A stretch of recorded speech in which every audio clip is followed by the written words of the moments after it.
салом ба роғибони футболи тоҷик. нашри навбатии барномаи фатҳро дар такя ба рақобатҳои даври 24-уми чемпионати тоҷикистон оид ба футбол миёни дастаҳои лига якум манзуратон мегардонем. даври 24-уми чемпионати тоҷикистон оид ба футбол миёни дастаҳои лига якум дар баробари баҳсу ҷанҷолу моҷароҳои зиёд ҳамчунин интригаи асосиро дар ҷадвал боқӣ гузошт. акнун то охирин нафас ду дастаи аввали ҷадвал барои рохати лигаи олӣ мубориза мебаранд. дастаи ҳулбук дар ин давр бозӣ надошт, вале парвоз бо ба даст овардани 3 имтиёз шумораи холҳояшро ба 53 баробар кард ва бо 3 холи кам аз ҳулбук дар зинаи дуюм қарор дорад. гап сар ин аст ки парвоз ҳоло шонси баробар кардани ҳисобро дорад, чун аз дастаи ҳулбук як бозӣ кам дорад. яъне ҳулбук то ин вақт 22 бозӣ гузаронидааст ва парвоз бошад 21 рақобат паси сар намудааст. хулас дар сурати ғалабаи парвоз дар бозии 22-ум шумораи имтиёзҳо баробар мешавад ва рақобат барои мавқеи аввал боз ҳам ҷаззобтар мегардад.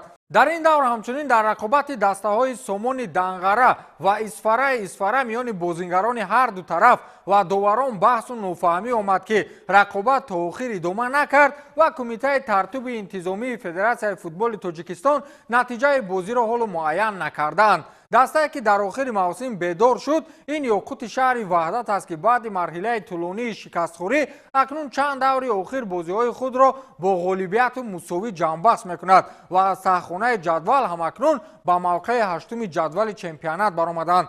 онҳо бозии даври 24-уми худро муқобили дастаи сарҳадчӣ баргузор намуданд ки яке аз бозиҳои серголи давр маҳз ҳамин рақобат буд. хулас аз баҳсу нофаҳмӣ ва голҳои зебову интригаи ҷадвали мусобиқа дар барномаи мазкур васеътар ҳарф мезанем. аз бозии дастаҳои парвози фурудгоҳи байналмилалии хуҷанд ва файзканди восеъ сар мекунем. 3 имтиёз барои ҳар ду даста мисли обу ҳаво лозим буд. барои чӣ? барои он ки бо 3 имтиёз парвоз имкони наздик шудан ба садри ҷадвалро дошт ва файзкан бо 3 имтиёз имкони аз мавқеи охирин ба боло баромаданро пайдо мекард.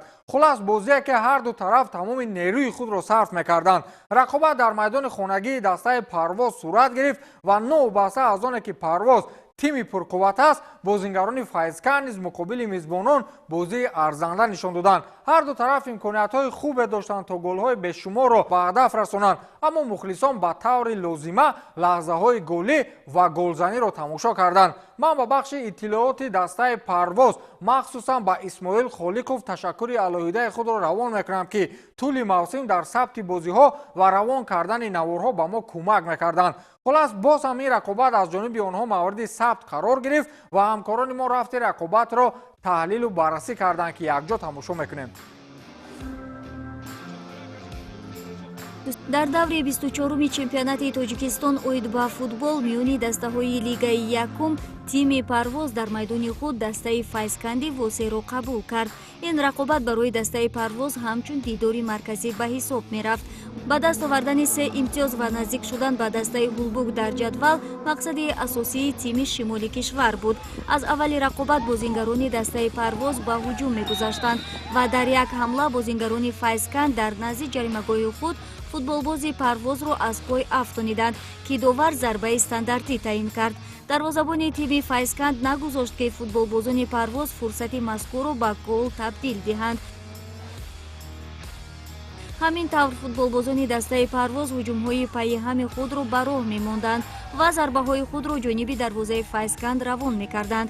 ҳамин тавр дар дақиқаи 44-уми бозӣ футболбози тими парвоз бежан нишонбойзода аз масофаи дур зарба зад ки тӯб ба кунҷи дарвозаи файзканд даромад ва бо ҳамин дастаҳо ба танаффус баромаданд.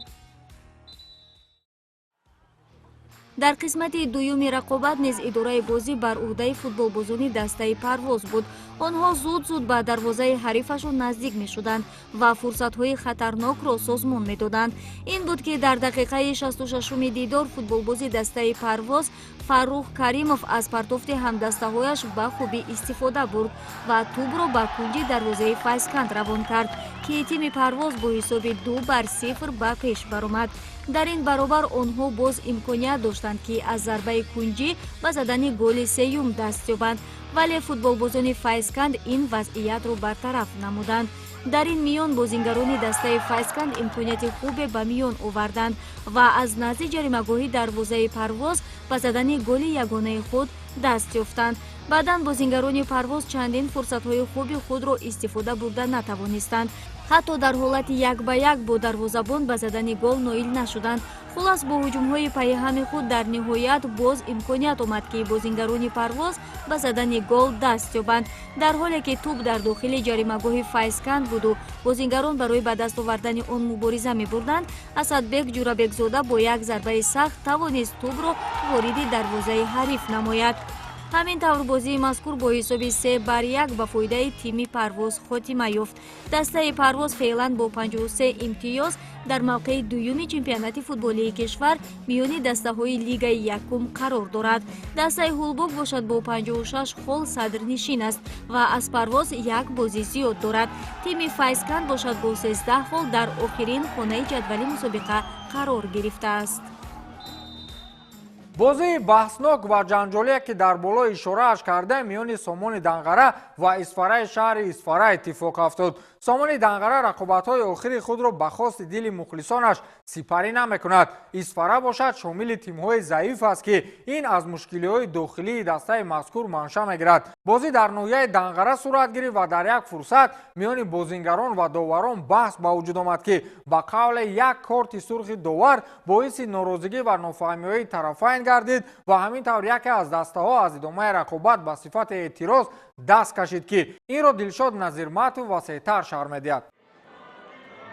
яке аз бозиҳои даври 24-уми чемпионати Тоҷикистон байни дастаҳои Лигаи Якуми мамлакат дар варзишгоҳи марказии ноҳияи Данғара бо иштироки дастаи Сомон ва дастаи Исфара баргузор шуд. бозии мазкур барои ҳарду даста муҳим арзёбӣ мешуд, зеро дастаи Сомон баъди бозгашт ба Лигаи Якуми мамлакат имкон дорад ки имсол барои дарёфти нишонҳои биринҷӣ талош варзад. дастаи Исфара бошад вобаста ба мушкилоти молиявӣ имсол чандон бозии хуб нишон надода, барои боқӣ мондан дар Лигаи Якуми мамлакат майдондориҳои худро идома дода истодааст. аммо дар ин бозӣ тайёрии начандон ҷиддии дастаи Исфара ба назар мерасид ки онҳо дар вақти оғози ин бозӣ баробари расидан ба варзишгоҳ бе тамрини пеш аз бозӣ ба майдон омаданд. гуфтан ба маврид аст ки дастаи Сомон дар ин майдондорӣ бо азму иродаи қавӣ бозиро оғоз намуда дар дақиқаи сеюм ба задани голи аввал шарафёб шуд. футболбозони дастаи Исфара бошанд голи задаро аз ҳолати нобозӣ ҳисоб намуда ба довари канорӣ дарафтоданд. аз рӯи наворҳои дар дасти мо буда чандон ба ҳолати мазкур баҳо додан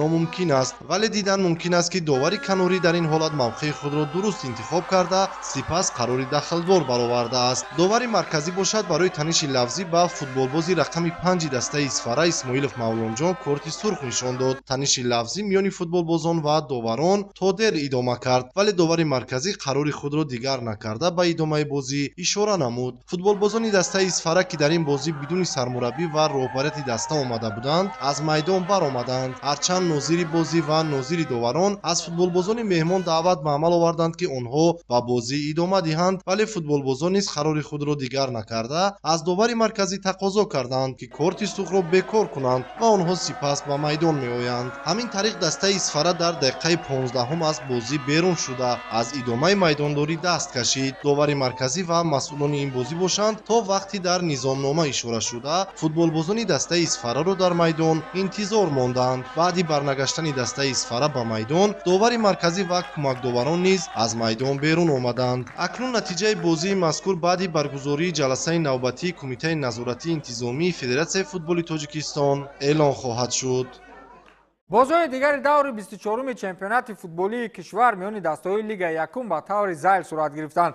Сарои Камар дар майдони худ бо дастаи Душанбе бо ҳисоби 2-2 мусовӣ кард. дастаи Ёқуб бошад чӣ гуна ки дар боло ишора кардем даврҳои охир ба ғолибиятҳои пайҳам даст меёбад ва инавбат дастаи Сарҳадчиро дар майдони худ бо ҳисоби 3-2 дучори шикаст намуд. дастаи Моҳир ва Сардор чӣ гуна ки гуфтем бозиро мусовӣ ва бе задани гол сипарӣ карданд ва дастаи Парвоз бошад дар майдони худ дастаи Файзкандро бо ҳисоби 3-1 мағлуб намуд. дастаи Сараз бошад дар майдони худ дастаи Шодмони Ҳисорро бо ҳисоби 1-0 шикаст дод.